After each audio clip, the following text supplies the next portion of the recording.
সরকার পতনের পর রাষ্ট্রের সকল দায়িত্ব উপদেষ্টাদের হাতে অর্পণ করা হয়।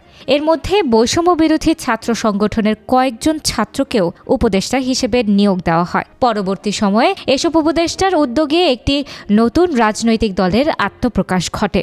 ঐতিহাসিক মুহূর্তে আমরা অবস্থান করছি এখানে, এবং আজকের এই অবস্থান থেকে আমরা আমাদের যে নতুন রাজনৈতিক দল জাতীয় নাগরিক পার্টির ঘোষণা করেছি।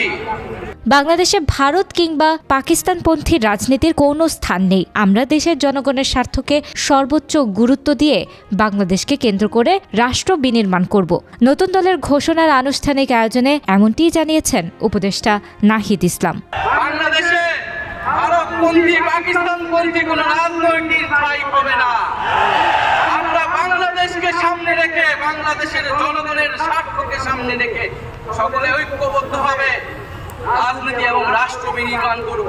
তিনি জুলাই গণ অভ্যুত্থানকারী ছাত্র জনতা, শহীদ পরিবারের সদস্য ও রাজনৈতিক দলের নেতাদের সংগ্রামী সালাম ও শুভেচ্ছা জানিয়ে বক্তব্য শুরু করেন। তিনি বলেন, আমরা সামনের কথা বলতে চাই, পেছনের ইতিহাস অতিক্রম করে সম্ভাবনার বাংলাদেশের কথা বলতে চাই।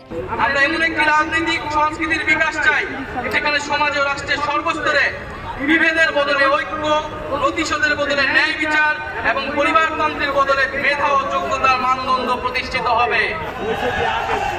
আমাদের রাজনীতিতে দুর্নীতি ও স্বজনপ্রীতির কোনো স্থান হবে না। আমাদের সেকেন্ড রিপাবলিকের সমাজের পিছিয়ে পড়া জনগোষ্ঠীর কণ্ঠস্বরকে মূলধারায় তুলে আনা হবে। তাছাড়াও জুলাই গণ অভ্যুত্থানের তুমি কে আমি কে বিকল্প বিকল্প স্লোগানটি তুলে ধরে তিনি বলেন, বিকল্পের জায়গা থেকে এই নতুন দলের আত্মপ্রকাশ। আজকের মঞ্চ থেকে শপথ, বাংলাদেশকে বিভাজিত করা যাবে না। আমরা আজকের এই মঞ্চ থেকে শপথ করতে চাই যে বাংলাদেশকে আর কখনোই বিভাজিত করা যাবে না।